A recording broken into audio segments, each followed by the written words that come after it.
Bismillahirrahmanirrahim. Assalamualaikum warahmatullahi wabarakatuh. Alhamdulillahirabbil alamin wa bihi nasta'in wa ala umuri dunya waddin. Wassalatu wassalamu ala asrofil anbiya'i wal mursalin wa ala alihi washabihi ajma'in, amma ba'du. Alhamdulillah, pada kesempatan kali ini kita bisa melakukan perkuliahan seperti biasa. Semoga kesehatan kita selalu dijaga oleh Allah dan kita bisa sama-sama melaksanakan kuliah walaupun dengan jarak jauh. Nah, langsung saja untuk materi yang saya akan bahas itu berjudul tentang ibadah puasa yang membentuk pribadi yang bertakwa. Nah, ini ada 4 aspek ibadah puasa yang akan saya bahas. Yang pertama, pengertian puasa. Yang kedua, macam-macam puasa. Yang ketiga, hal-hal yang membatalkan puasa. Yang keempat, hikmah dari berpuasa. Penjelasannya pertama yaitu pengertian puasa. Puasa berasal dari kata saumu yang artinya menahan diri dari segala sesuatu seperti menahan makan, minum, nafsu, dan menahan bicara yang tidak bermanfaat. Sedangkan arti puasa menurut istilah adalah menahan atau imsak dan mencegah atau kaf. Jadi menahan dan mencegah diri dari segala sesuatu yang membatalkannya, mulai dari terbit fajar sampai terbenamnya matahari. Pembahasan yang kedua yaitu macam-macam puasa. Yang pertama, puasa wajib. Puasa wajib adalah puasa yang harus dilaksanakan oleh umat Islam yang sudah balik dan apabila ditinggalkan akan mendapatkan dosa. Adapun macam-macam puasa wajib. Yang pertama, puasa Ramadan. Yang kedua, puasa qada Ramadan.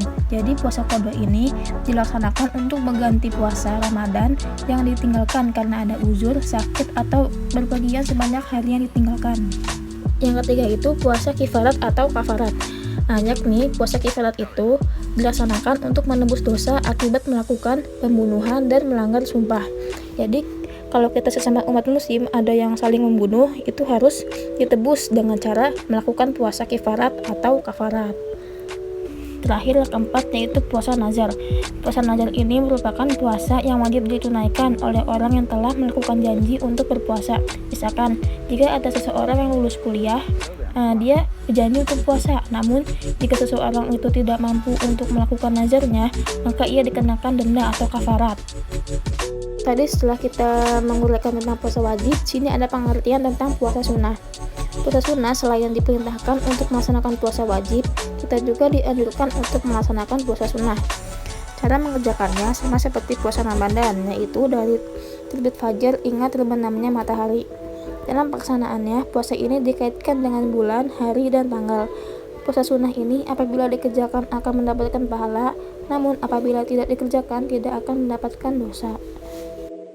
Nah, di sini ada macam-macam puasa sunnah. Yang pertama, puasa Syawal, yaitu pada tanggal 1 Syawal. Yang kedua, puasa Arafah, yaitu pada tanggal 9 Zulhijjah.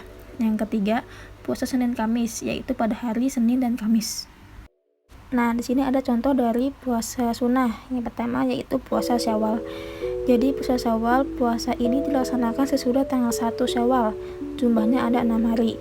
Dikerjakannya boleh 6 hari berturut-turut atau boleh juga dilaksanakannya dengan cara selang-seling. Jadi sehari puasa, sehari tidak, sampai 6 hari berpuasa. Hal ini berdasarkan hadis yaitu dari Abu Ayyub, dari Rasulullah SAW berkata, siapa yang berpuasa Ramadan kemudian mengikutinya dengan berpuasa 6 hari di bulan Syawal, yang demikian itu pahalanya seperti puasa setahun. Sekarang pembahasan yang kedua dan ketiga, yaitu puasa Arafah dan puasa Senin Kamis.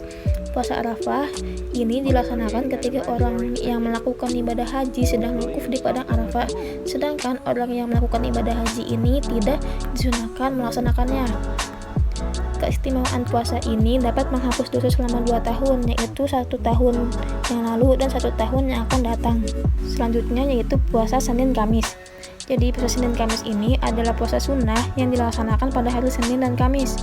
Sebuah hadis mengutip yang artinya, ditempatkan amal-amal umatku pada hari Senin dan Kamis, dan aku senang amalku ditempatkan, maka aku berpuasa. Hadis ini riwayat Ahmad dan At-Tirmizi. Tadi setelah kita membahas tentang puasa sunnah dan puasa wajib, di sini ada hal-hal yang membatalkan puasa. Berpuasa merupakan bentuk ibadah kita kepada Allah. Untuk itu, kita harus berhati-hati dalam melaksanakannya. Nah, di sini ada pun 6 perkara yang bisa membatalkan puasa. Yang pertama, makan dan minum. Makan dan minum apabila dilakukan dengan sengaja, maka itu bukan batal. Namun, kalau makan dan minum ini dilakukan dengan tidak sengaja atau karena lupa, hal ini tidak membatalkan puasa. Nah, yang kedua ini berhubungan suami istri. Orang yang melakukan hubungan suami istri di siang hari pada bulan Ramadan dapat membatalkan puasa. Ia wajib menghentikannya puasa itu serta membayar denda atau kifarat. Nah, di sini ada 3 macam kifarat, yaitu antara lain memerdekakan hamba sahaya. Yang kedua, kalau tidak sanggup memerdekakan hamba sahaya, maka dia wajib berpuasa 2 bulan berturut-turut. Yang ketiga, kalau tidak mampu berpuasa, maka dia bersedekah dengan memberikan makanan kepada 60 fakir miskin, dan tiap-tiap orang mendapatkan 3/4 liter makanan yang ia kasih. Selanjutnya, hal-hal yang membatalkan puasa. Yang keempat yaitu keluar darah, haid atau nifas bagi perempuan. Yang kelima, gila. Yang keenam, keluar cairan mani dengan disengaja. Nah, setelah tadi kita membicarakan tentang puasa, hal-hal puasa wajib, puasa sunnah, hal yang membatalkan puasa, di sini ada hikmah dari berpuasa. Apa aja sih? Nah, yang pertama, meningkatkan iman dan takwa serta mendorong seseorang untuk rajin bersyukur kepada Allah. Yang kedua, dapat mengendalikan hawa nafsunya dari makan dan minum dari segala hal-hal yang membatalkan puasa. Nah, yang terakhir dari hikmah berpuasa yaitu dapat melatih dan mendidik kesabaran dalam kehidupan sehari-hari, karena orang yang berpuasa terdidik menahan kelaparan, kehausan, dan keinginan. Jadi pada kesimpulan pembahasan kali ini yaitu puasa adalah suatu rukun iman yang wajib dilakukan oleh hamba yang bertakwa.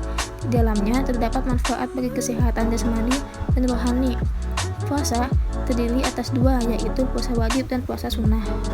Dan puasa itu mengandung banyak hikmah, baik dalam segi kejiwaan seperti membiasakan sabar dan berperilaku baik, maupun dalam segi rohani yaitu selalu berzikir kepada Allah, yang membuat kita jadi manusia yang bertakwa.